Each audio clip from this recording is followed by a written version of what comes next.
So I hope everybody can see the screen. Miss Maheen, can you hear me? Am I audible? Yes, I can hear you. Can Yeah, you hear everyone. me? Yes, loud and clear. Okay, so I just wanted to confirm that everybody can see my screen. Can you confirm, Gohar? Yes, we have a lot of comments in the section as well. So Okay, we are good can to you go. just can you just confirm that you can see the PPT slide screen? Yes, yes. Okay, okay, good enough. So we'll start off with our advanced searching skills for e-library search using the internet to do the research. We'll go through some points for understanding internet, some very basic points, just to make a background of our session for today. Searching on the internet is very different from traditional library search, as everybody knows, because everybody knows that when we acquire information resources in the library, it goes through a process of thorough evaluation by our experts before it gets published, or before it gets or even if it's available, it's going to be available on the shelves. Even before that, it goes through a process of classification and cataloging, which is a very systematic process, and we're using very standard procedures. So that's how the traditional library search is performed. But when it comes to internet information searching on the internet, there is an information overload, and everybody knows in today's fake news era, there is no review or screening process on most of the information available on the internet, and the evaluation of the information solely relies on the user of the information, who has to be very careful and critical enough to judge that whether the information is accurate and is relevant to their information needs. So hence, internet is definitely a very tremendous resource, but it should be used with the utmost care and should be used quite critically. So finding information on the internet, we all know that we have a web address which is called Uniform Resource Locator, a URL that connects us with any of the website that we search on the internet. For example, if we now open up Google and we open up any of the results from there, so we are actually typing in a web address or the Uniform Resource Locator. So that's basically one of the basics, one of the basics of searching on the internet, that you have to note down the URL. And it also helps us identify what kind of website or what kind of information resource we are viewing. For example, with the help of its domain names, like .com websites, which are commercial websites, .governmental websites, which are GOV websites. They tell us about the information about the domain names and the purpose of the website. For example, commercial websites are obviously for commercial purposes, and organizational websites would be having that kind of content. Educational websites would be having websites of different educational institutions. So URL is one of the basics of searching information on the internet, which gives you a lot of information about the website. There are three common searching platforms on the internet. First one of them are the search engines. Search engines like Google, Yahoo, MSN, Bing. There are quite many, which we normally use on our daily basis, which we open up and search for different. We put a keyword over there or a phrase, and then it gives us different hits and results which it brings to us. And then come another type of information searching platform, which are called scholarly databases. Now, these are very much different from search engines. Because they are very specific in their content. These are databases which are indexed with information, and scholarly databases would be those that have scholarly content in them. For example, books, encyclopedias, journals, articles, or probably research articles, most probably, and images, conference proceedings, symposiums, reference materials, and all. So these are basically, you can say, big storage houses of scholarly content which are available on the internet, and these are very specific to search with. Their searching is very much different from Google searching or any other user, search engine searching. That's why we have to be very specific with our search queries when we search in these scholarly databases. And the third one are the library catalogs. Library catalogs are very simple, they're basically the gateway to the library collection. So this is going to be a portal or some kind of a website or a database in which we will find information that is available in our institution's library. So every library almost in Pakistan have, university library has a good iPortal or the OPAC or the library portal where you can search the library collection. I mean, library collection with which would be having the print resources that are available in the library, and online resources, some other reference materials. So whatever we have in the library, that is library catalog is that one place from where you can search the library collection. Okay, then there are some basic searching concepts. These need to be understand so that everybody is on the same page, because like I just mentioned earlier that database searching is very much different from Google searching. That's why normally people tend to find material on Google Scholar or on Google quite easily, and they find it very user friendly because it's quite easy to search over there. But when it comes to specific database searching, it becomes a bit tricky. But once you get your hands on any one of these databases, it will be very easier for you to retrieve information from there, because it simply just requires a little bit of building a search strategy for you, or just being very, being very smart with the information retrieval process. So these are some concepts that you need to understand for a database search. So basically, database is an organized collection of facts and information which can be searched using a specific criteria to find items. For example, JSTOR is an example of a scholarly database. Springer Link is also an example of a scholarly database. And then record. Now, what is a record basically? Like I just mentioned earlier, that database has information indexed in it. So an individual unit in a database, when we search in a database, we get a list of results appearing in front of us. So each one of them is basically a record in it. For example, you can also understand it by this example that if you find if you search for a record for a book in the library database, or you search an article in the Springer Link, or even if you search a website in Google, that's basically one record. Then we have field. Now, what is field? Field is basically a single bit of information in a record in a database. Now, that's basically more narrower.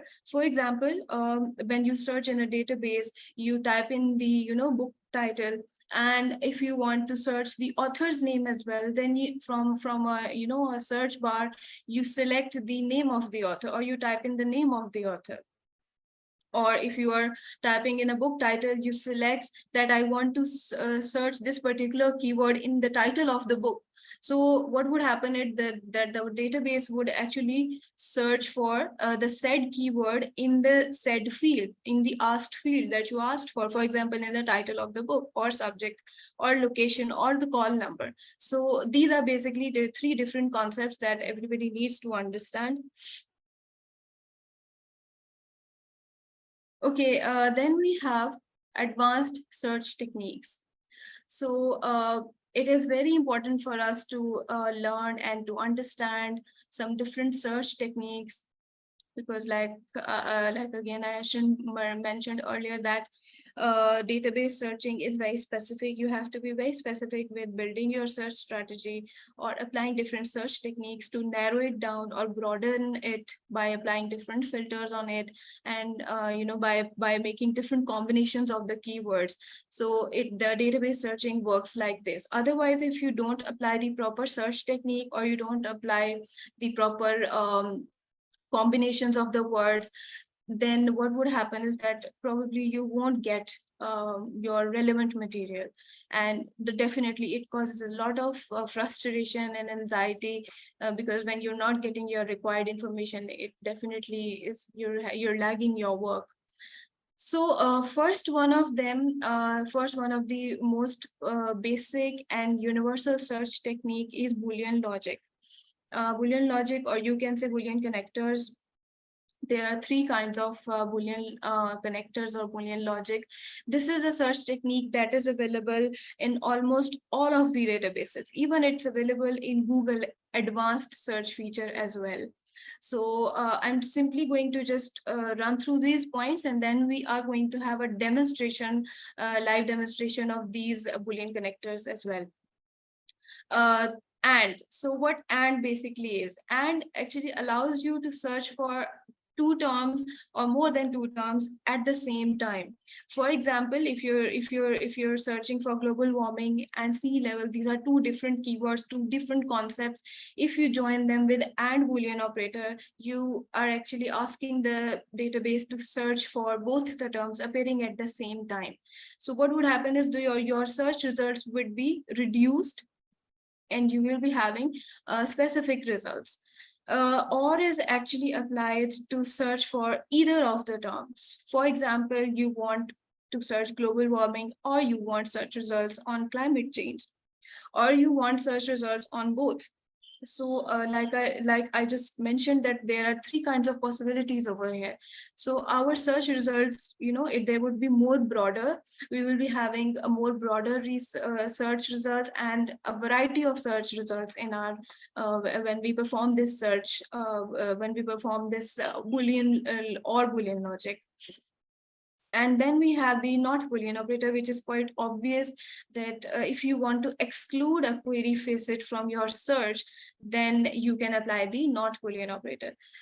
Now I'm going to switch to, we're going to have a demonstration of this this search technique in JSTOR, which is a very famous and excellent scholarly database.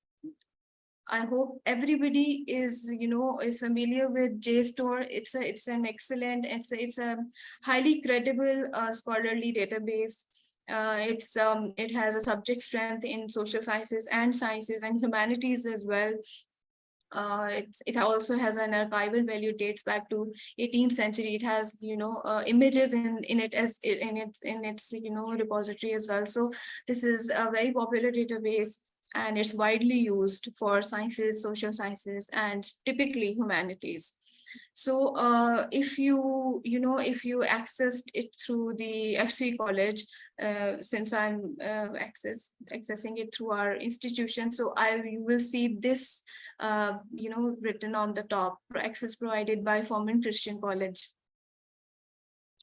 And this is the JSTOR's homepage, where we can see a search bar, some tabs on the top. So where do you apply the advanced search? Every database has two kinds of search features in them. One is the basic search bar, other one is the advanced search feature. So the one that you see on the home page, that is the basic search bar, this one. But to go for applying different search techniques and to make your searches more narrower, you have to go to the advanced search feature. So this is the advanced search feature button. I hope everybody can see this. This is the advanced search feature. You have to click on advanced search, and it will take you to it has an excellent and extensive advanced search features in it, quite a lot of filters to apply, and quite a lot of basic search techniques available in it. So that's why I chose this for demonstration. This is, you can see you have different search bars over here, 1, 2. You can also add another row and keep on adding keywords to it. Remember not to put complete sentences or random sentences with a question mark at the end, or because those are not recommended. But you can put keywords over here of your search query. If you're searching for an article or you're searching for any other information resource, you have to put keywords in it. So for example, let's say we all want to find material on Pakistan, economy. These are two different keywords, right? And from here, this is, as you can see, this is the field that we just I just showed you in the presentation, that you have a database and you have a record and you have a field. So these are the fields where you search for these terms. You have to select the appropriate field for a search term. For example, if you want Pakistan to appear in the item title, you have to select item title as a field. And similarly for, for economy, in the item title, you have to select that. And on the left hand side, you see these Boolean. You see this written over here, Boolean. If you click on the drop down menu, you will see and, or, and not. These are the three Boolean operators that I just showed you. If we apply the, so let's start off with the or Boolean operator. So if you're searching for Pakistan or economy, I've applied the or Boolean operator, and then you have to submit the advanced search. When you do so, you will be having a list of records in front of you. You can also say them results, or you can also say them records. So what happened is, I've got this much of results, and item title, the Pakistan economy is appearing either in item title or in the text, or anywhere, anywhere in the search results. So I'm getting all kinds of, I'll be getting either Pakistan or economy, or both the terms appearing at the same time. So I'm having a variety of results in it. If we go back and we apply the let's suppose, and Boolean operator again, and let's specify it that you want it in the item title. You can also escape this field feature, but it completely depends upon your need whether you want to specify it or not. Then submit advanced search. So now you will see, as you can see, you have only got 238 results, from 54,000 to just 238. So that's how the specificity comes, because previously the search was quite broader, now it's very narrower. And the search results, it would bring you articles that have the Pakistan economy appearing in the item title, most of them. So if you just go back, and let's suppose you have to apply drug abuse, and I don't want the the aspect of alcohol to come in my search results, right? So I would apply the not Boolean operator. I only want results on drug abuse, but I don't want alcohol to be a part of it. So I will click submit advanced search, and it would search for research articles wherever the word drug abuse is appearing, as you can see over here, or in anywhere in the text. It would retrieve us articles on that, and the results are only 36. So the good thing about these search strategies is that you can completely customize them according to your search need, or according to your information need. If you want, they are completely flexible, so you can customize them according to your search need. Okay, then I'm going to switch to the presentation again.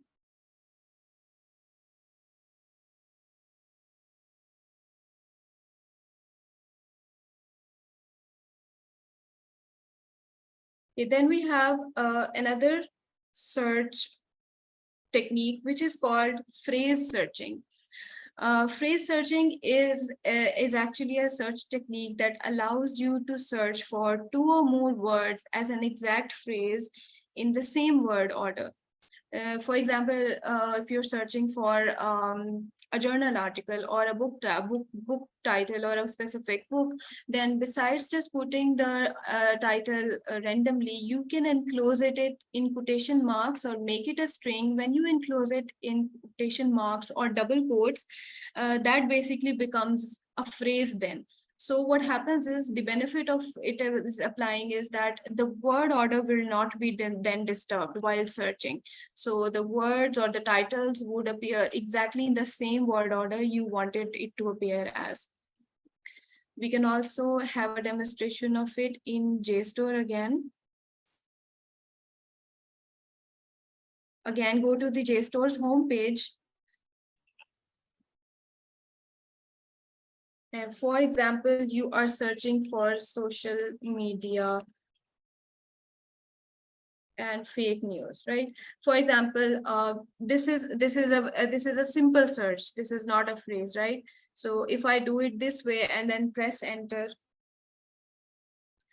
I haven't made it a phrase right now, so I've got like 17,000 plus results, and I will be getting some of the materials where social media and fake news is in the same word order, but most of the material where only social media is appearing, right? But if I enclose it in quotation marks, now it is a phrase. It's now specific, and if I now search it, I've got only 71 results. That's how the number of results have drastically decreased. And you can see social media and fake news appearing, in the same word order in the title, or in wherever in the text it is appearing within the same word order. It will bring you all those results. So this search techniques is technically helpful whenever you're searching for a particular book title or something very specific where you do not want the word order to be disturbed. Make it a phrase, enclose it in double quotation marks, and then search for it. You will be having the exact title or the exact phrase in the search results. Then we have truncation technique. Now, what is a truncation technique? This technique is actually used to broaden your search to include various word endings and spellings. For example, if you want to find variations of one single word, different spellings or different endings of a one single word, different variant forms of a single word, then you apply the truncation technique to it. Asterisk sign on your keyboard, everybody has seen that. Asterisk sign is usually used to apply this search technique. And again, for example, if there is a word woman, if I apply the static sign on it, now it's been truncated. It will then retrieve both the word woman with A and with E. The spellings can be varied, but the word would be the same. So it actually brings different variations of that one single word. We are going to have a demonstration of it in JSTOR as well. Again, go to JSTOR, and how do you apply it in JSTOR? For example, there is a word called color, right? So there could be variant forms of this. I want to find the variant forms of this one single word. So if I without typing the R, I would replace the R with asterisk sign at the end. And now this word has been truncated, and then I'll apply the search button, and let's see what kind of variant results do I get for the word color. If I press Control F and then find the word color on the top, COLO, I can see the word colonial. I can see post-colonial, colonies, colonial war, colonial, again, colonial. And then we have Colombia. Okay, so these are all basically the different variations or different word endings of the word root that was COLO. So the idea is to keep the word root same, and then the rest we can have the varied forms of the endings. So this technique is rarely applied, but it again depends upon your search need. If you have to have such kind of data, you can apply this search technique in your information retrieval.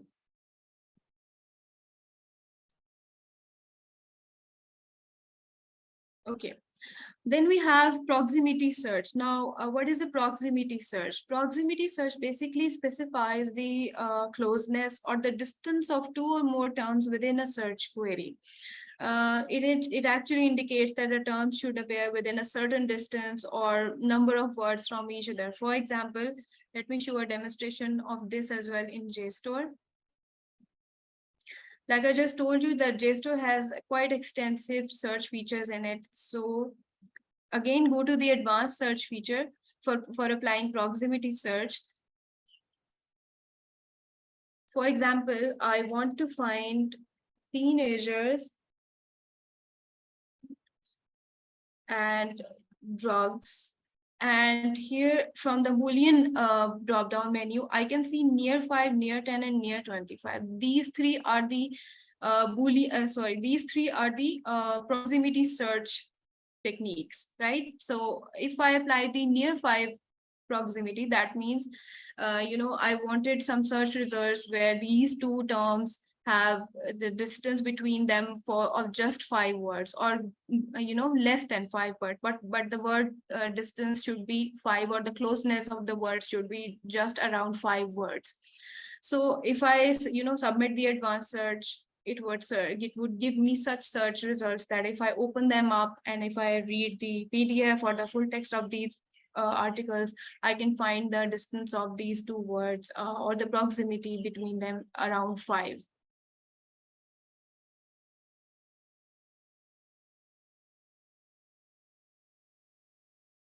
And then we have some search limiters or search filters.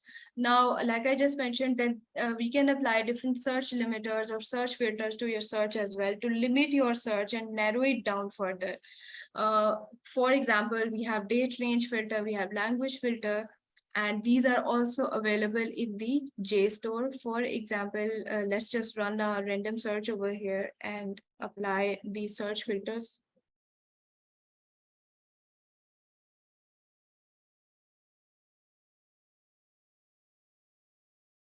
So here in the, if you just look over here, it's written narrow results by different types of filter.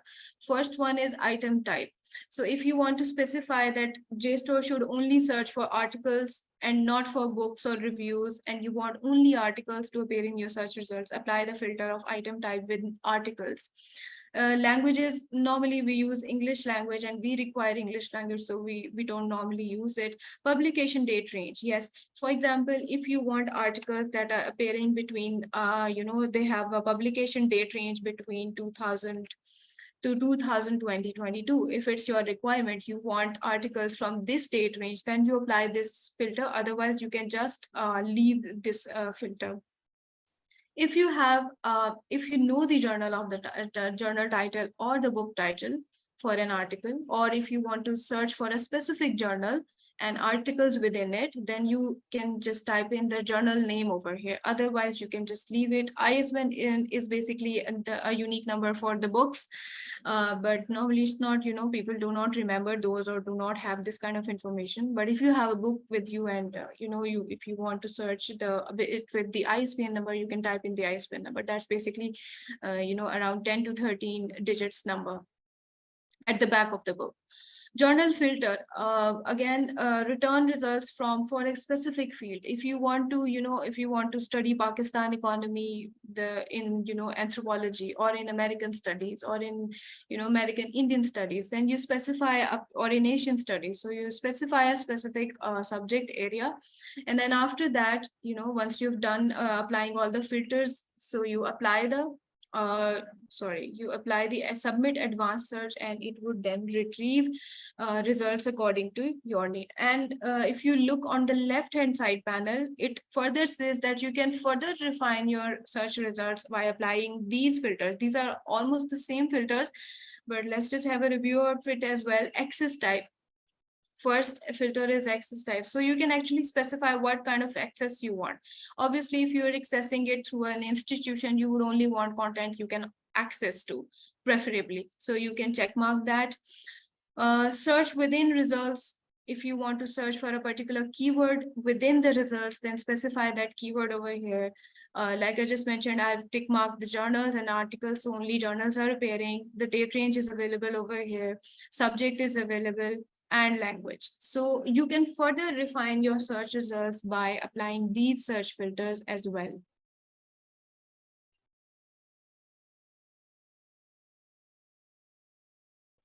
Okay, what could be some other considerations? JSTOR also has a feature of searching for images, and also in Google as well. So you can search for images in Google as well as in JSTOR. Not all of the databases has this feature, because not all of the databases has images in them. But JSTOR is, like I just mentioned, is a good resource. So it's quite comprehensive. It has search for images option. You can use specific fields to search material. For example, put the, you can search by title, or you can search by an author, or you can simply search by the subject, or you can search by call number or DOI. Avoid using stop words, such as whenever you are searching, whenever you're searching on databases, please avoid using if, is, dar, are, am. These are all stop words. So if you apply them in your search query, it would be distracted. The results would be distracted. So just apply a specific keywords. I'm simply gonna show you over here how you can search for um, images in JSTOR. If you click on JSTOR's home page, you will see this images on the very next to all content, images. So if you go to the images mode and search for images, for example, you can type in any keyword over here if you want to search for images in this, and you can then search for images, and it would bring you, it has quite a lot of collection for images, and there you go, you have got a list, like a lot of images available over here.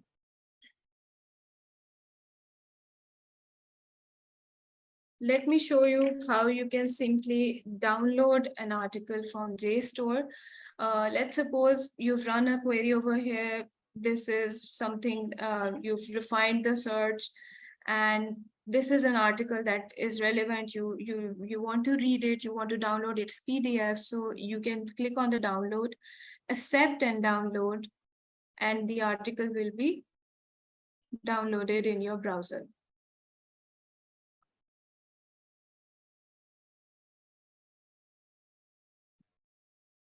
It's taking you just a minute or two.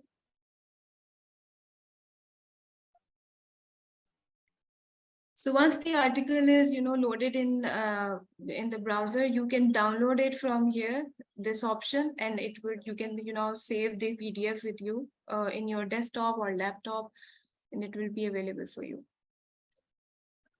Let me just download. It's taking, download this one.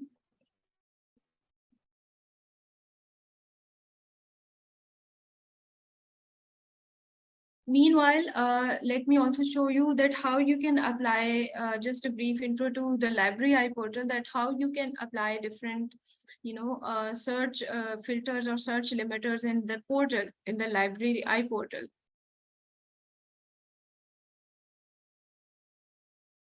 Yeah, there you go. You have the article over here. This is the downloaded, this is the article in the browser. Now you can save it, download this in your desktop, in your browser, and then you can open this in your computer. Okay, so this is the library iPortal. Can you go ahead? Can you confirm? Can you see the screen, library iPortal? Yes, ma'am. Now it's visible. Okay. Thank you.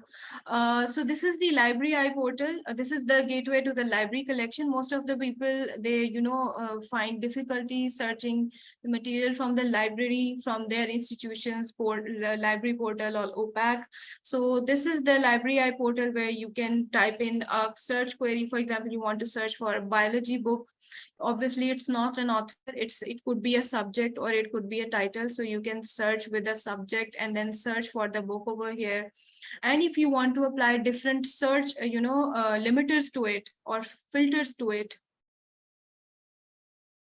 you can click on the collection, and you have now the records in it. These are the different records. You have to note down the call number, go to the shelf, and then retrieve the book from the shelf and go to the circulation desk and then get it issued.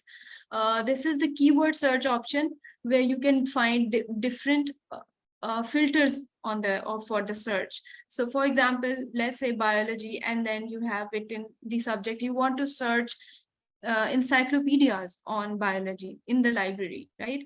In the print format. So this is the nature of content filter. If you open this up, you can see a list of, different types of reference materials, directories, dictionaries, catalogs, encyclopedias, indexes, handbooks, theses. So let's suppose encyclopedias you want to search. So you can search for it, select encyclopedia, search for it as a subject, and it would bring you different records on different encyclopedias on biology.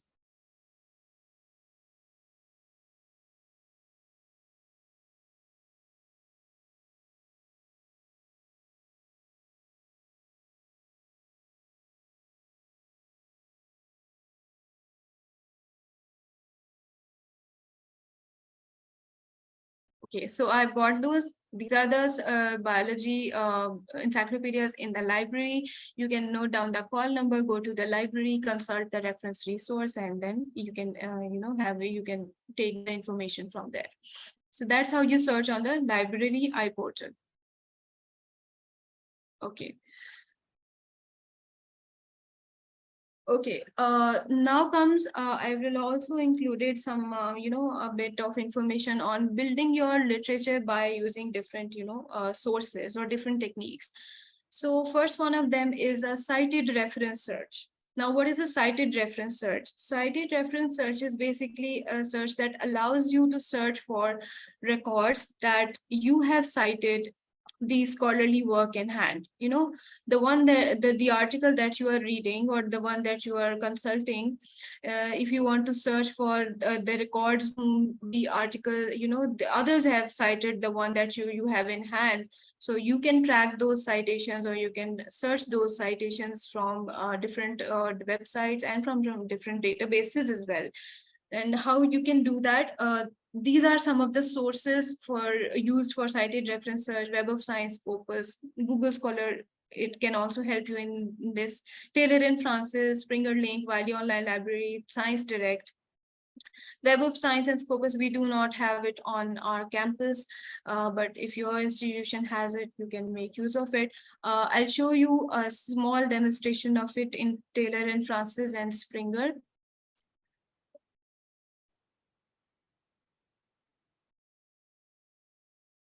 Okay. This is the Taylor and Francis, which is another very credible and rich in content resource, a database. And this is highly, it has a good subject coverage of social sciences and sciences. So it is quite credible resource for scholars. This is the Taylor and Francis homepage. And for example,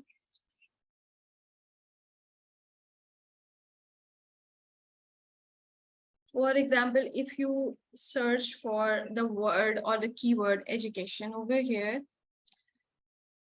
and let's suppose we have, let's suppose this is an article and I want to read it. This is the article's title, and here on the bottom on you over here in this panel, you see this button matrix. So if you click on the matrix, it would show you references in Crossref, in Web of Science, and in Scopus, right? Similarly, in let's suppose in Springer Link. Okay, let me also introduce you to the library databases on FCC libraries website. So this is the library's website for our institution, FCC, and for the HEC digital library, you have to go to the info resources and click on online databases. This is these are all the resources that are available to us through the HEC digital library, accessible to FCC. Every institution has an an HEC digital library page on their library website, access to that. So you can access your institution's page, where you can have access to all the HEC resources. For example, in Springer Link, if you click on Springer Link and you type in over here bioinformatics and search for it.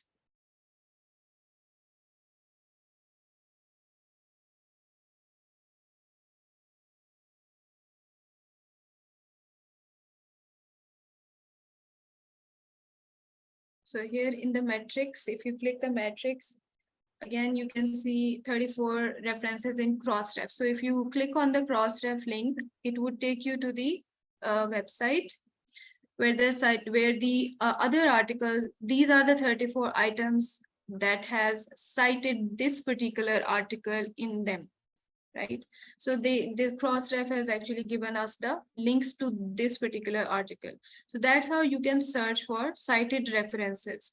And even in Google Scholar, you can do this in Google Scholar as well. For example, if you open up Google Scholar and you, let's suppose you searching for marketing mix, right? Any topic, and you have got a list of articles, and here if you click on cited by 283, right? Whoever, so these are the 283 people, who have cited this article in them. So that's how you can perform a cited reference search for your help. Okay, then there are some other techniques and sources and search features that you can use to build your literature.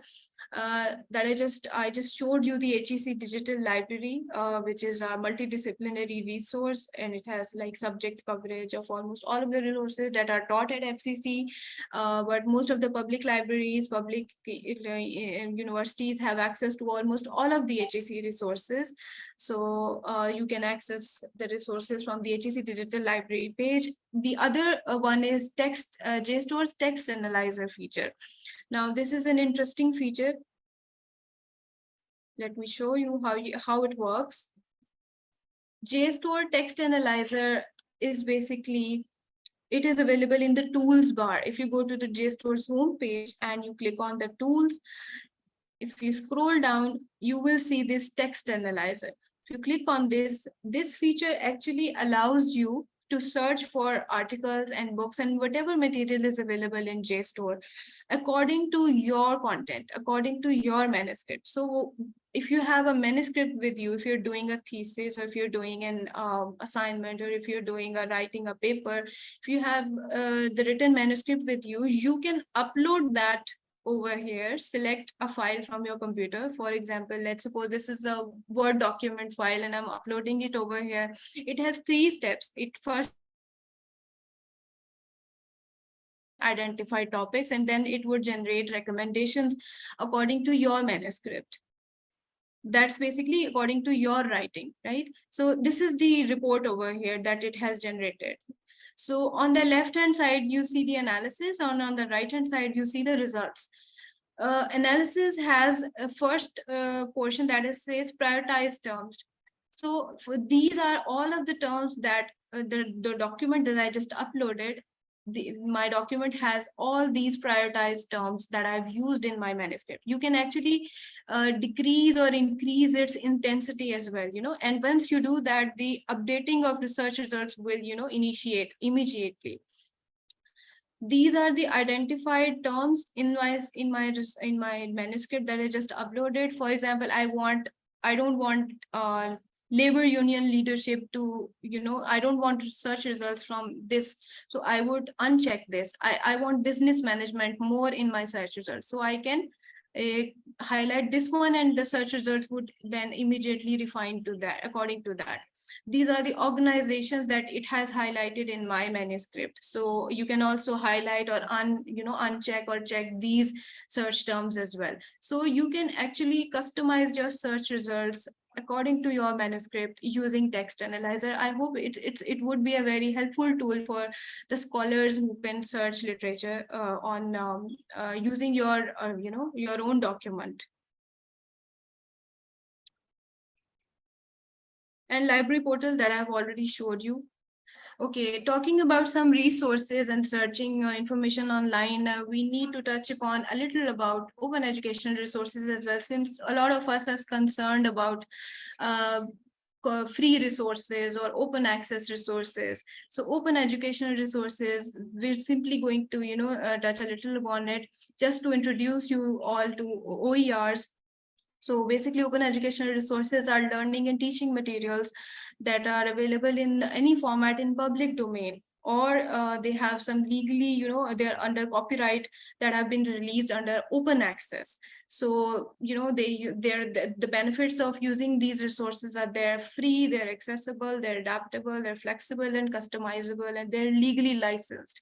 So you can use these OERs in your teachings, and you can, ask your students to use these resources as well. I have provided everybody with some open access and some OER resources. This is a list, as you know, can say a precise list of some free resources and some open access resources, and some OER resources that you can note down and make use of, which includes OER Commons is a website, Khan Academy, Doge, directory of open access journals is a very good directory.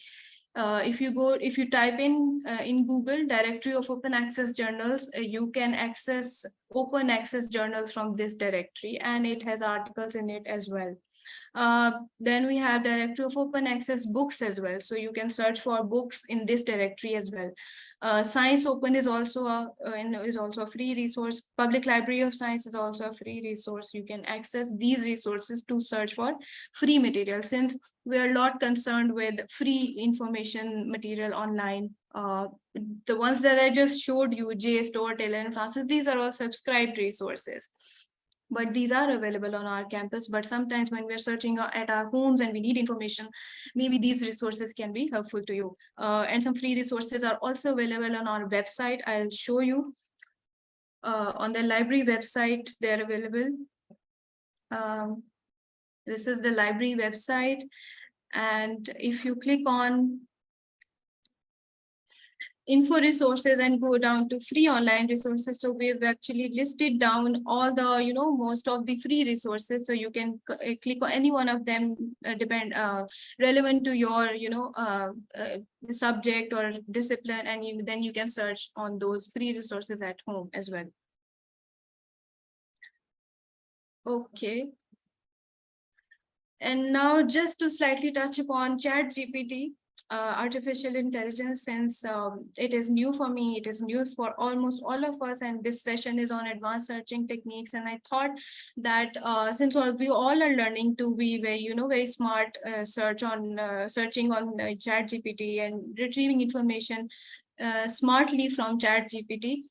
So I thought that it would be good to share few interesting points and few techniques that you can use to retrieve information from ChatGPT, responsibly and ethically, in a good way, and can retrieve good information. So this is just an intro for everybody. Just to take everybody on page, it stands for Chat Generative Pre-trained Transformer. It is actually a language model, conversation-based human interaction with a computer, and it predicts by looking at data sets it has been trained on. So how to use it? Most of us probably would have been using it, most of us are not, but those who are not, it's very simple to use it. You have to create an account, you have to type a prompt or a question in it, and then the chatbot will generate a response for you, and you can always regenerate a response if you don't like it, or if it's not meeting your information need, you can always regenerate a response. I found these few search, just a few search techniques, or you can say good prompts, how to create some good prompts on ChatGPT effectively. So that you can do by, for example, if you're searching on ChatGPT, you can ask it to, tell me how, and then you can add your query over here. For example, tell me how Google works in 50 words, right? So you have to specify the prompts as well. Just like I mentioned, you have to specify your search or your searching strategy in searching databases and Google. Again, in using ChatGPT, you have to be smart, you have to be very careful. And again, you can't just rely almost on all things on the artificial intelligence. So you have to, be very tricky. You can also type in a prompt as behave as or act as a teacher, and then full stop, and then type in, you can add a query again for so that the the chatbot becomes more precise and becomes more specific. Or you can also say that write a 7 essay paragraph about leadership, right? So these are all the prompts. As you can see, what's common over here in all these prompts is they all are very specific, in words, in paragraphs. even in acting. So again, when you are dealing with with a chatbot with artificial intelligence, again at that point you have to be specific with your queries. You have to specify what actually you want the chatbot to respond to. So in that way, you have to be specific with your prompts. So you have to specific with your queries. Lastly, we're almost done. This is the evaluation part. Evaluating online information, which is always very necessary. We have a checkpoint criteria for it. You have to check these points whenever you are searching information online, or if you're reading information online, you can check these. Maheen, sorry to interject, beta. We don't see your slides. All we are seeing is Okay. the FCC University slides. Okay. I just forgot. My bad. I just forgot to share the Yeah, screen. if you would start from where this slide is and quickly go through the. So, ma'am, can you specify me? Has everybody seen the Chat GPT PPTs or not? No, it started No, from no, chat. no. You stopped at FCC Okay. Ewing Okay. Library, and then the later slides were not visible. Thank you. Now we can see them. Thank you. Everybody can see now. I'm Yeah. sorry, my bad. I just forgot to switch the screen. Yes, yes. Uh, Thank you. so Chat GPT, I just mentioned that we simply want to have an intro of it. Uh, I just mentioned that if you want to create an account for it, it's quite easy. It's not that difficult to create an account over there. You can just create an account with an email ID, type a prompt or a question over there. Whatever you put in a chat bot, that's basically called a prompt, right? Or a question. So the chatbot will generate a response, and then you can always regenerate your response, and you can always give a thumbs up or thumbs down for, if you're liking the content, then you can give a thumbs up. And if you think that the information chatbot has provided to you is not up to the mark, or is not, it's not relevant, you can always click on the thumbs down button, so that the generators can know that they have to work on this data set further. So is this slide is this slide Yes, visible to ma'am. everybody, how Yeah. to use ChatGPT effectively? Yes. Okay. Yes, we can Yes, see. Okay, this we was can see it. something. Yeah, okay, this was something that I wanted to it was new for me as well. It was, so I wanted to share with everybody else as well, that how you can produce relevant results with using the chat bots, especially Chat GPT. So there are three different techniques I've mentioned over here that you can use to generate good and relevant responses in Chat GPT. That is number one. For example, like I just mentioned earlier, that if you look at these three search queries or prompts, you can see what is common in them is specificity. These are all specific in one way or the other. Some are specific in words, some are specific in paragraphs, some are specific in specifying the role. So basically, you have to likewise you specifically search in databases, and you specify the database to search the keyword in the specific field or item title or subject or call number. Similarly, when you're dealing with artificial intelligence and specifically with chatbots, at that point as well, you have to specify your prompts, the prompts or the questions. So how do you specify them? You can type in like, tell me how, and then add a query. For example, tell me how Google works in just 50 words, right? Again, you have specified your prompts. So this would help the chatbot to give you a very relevant and precise and prompt, a very specific response to your prompt. And then second one says that, for example, behave as or act as. You can say teacher, you can say, whatever the query you want. So behave as a teacher, and then you have prompted the chatbot to do so. And then after that, you can add a query for the words. For example, number third, you can ask the chatbot to write a 7 essay paragraph about leadership, right? So you have to specify the topic. You have to you here you have specified how much paragraphs you want.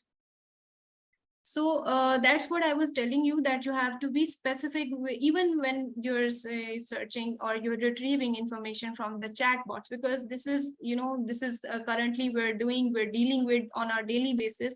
So I thought it would be important for everybody to just to have a good intro to it, and just start ethically and good, responsibly using chatbot and chat GPTs.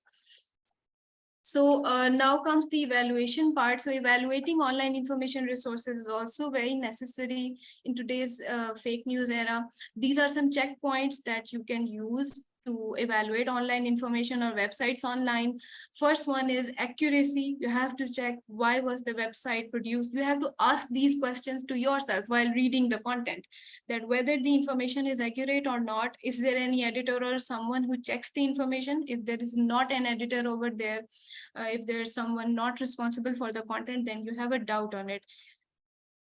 Then you have to check, is the information that I'm reading, does it have any author, or is it anonymous? Sometimes on the social media we come across a lot of information that is anonymous. So we should hesitate sharing such information which we do not know who is the content creator, what is their repute. Similarly, if you're reading an article or a research article, you have to check who is the author, what are the credentials, what are the credentials of the publisher. Objectivity, this is something that you also have to check, that what are the goals and the objective of this page. If you're reading a website or a web page, you have to check what are the goals, are they meeting their goals, is the information relevant enough, and is going in coherence with the objectives. How detailed is the information, what are the opinions, if they're expressed by the author. If the topic is controversial, is the presentation balanced? I mean, if both the aspects been discussed, or is it something biased? So you have to check the objectivity of the content as well. You have to check the currency as in recent. How recent is the information? What is the date of publication of the article? What is the date of the updation of the content on the website? So the good and credible and responsible websites, they always give a date updated at the end or at the bottom of the content updated on this date. So they always give this information. Coverage, how in depth is the material? What does this page offer to you that is not found anywhere else? Or is the page completed or still under construction? So you have to check, is it covering the scope of the information that it claims, or if it's satisfying my information need, is the coverage enough? And that's it. I hope this session was quite helpful to you. We're done. So Thank you so much, Miss Mehreen. We have a few comments and questions as well. We'll quickly move towards the polling. And meanwhile, we'll address that. You're all requested to please respond to the polling.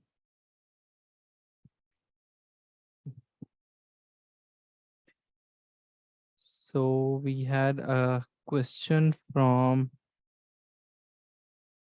Miss Aisha Mirza from Allama Iqbal Open University. Please explain proximity again. Miss Aisha, can you please mention in the chat box if the question is still valid, because she was asking this at 12:30. And then we had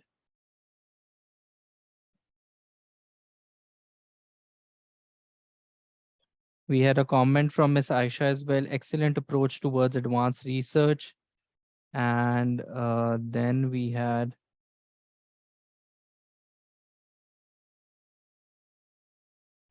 so Dr. Ruxana made a comment, Miss Mehreen, that in case you use ChatGPT, one should always make a reference to it.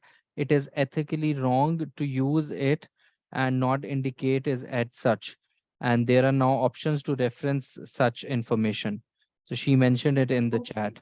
okay, that's good, because we all are still learning on this concept. Yeah. And Hafiz Rukhsar has to say that informative and interesting session. Thank you, sir. Miss Rana Rubab Durrani is thanking you, Miss Mehreen. Then we have Miss Madiha Noor from the economics department. Thanks a lot. It was a very informative session. Dr. Hafsa is saying thank you. Uh, we have someone from University of Education, Miss Amber Sheikh. The session is nice, and first time I use JSTOR. Well explained slides. Miss Aisha Mirza says that it's the answered. I don't see the poll. The poll is still on. You can update your Zoom account. When the Zoom account is not updated, you are not able to see the polls. Nice informative session from Sayyid Iftikhar from former Christian College. Dr. Nasheen, your department is not mentioned. Every time I click, it gets failed to submit polling. I'll recheck that, ma'am. Rizwanullah says very nice session and informative. Thank you, Engineer Maheen Zia from the Department of English. Very well done. Thank you. Thanks a lot. This was a very informative session. Excellent session. Very well explained. Thanks. Such a helpful session. What is polling? We the polling is, ma'am, basically Miss Mehdi, Dr. Noshina is asking what is polling. Polling is basically a feedback of the session. So it's on, still on, and I'll just check. A lot have responded. 63 have responded, and we don't have anything else. So I'll just end the poll.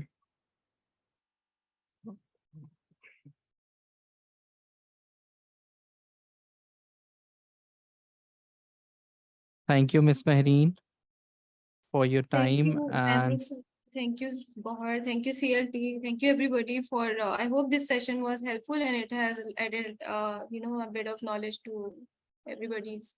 for sure, ma'am, for sure, for sure. Thank you so much, ma'am. The recordings and the material will be shared within 3 to 5 days of the session today onwards. Thank you, everyone. Bye.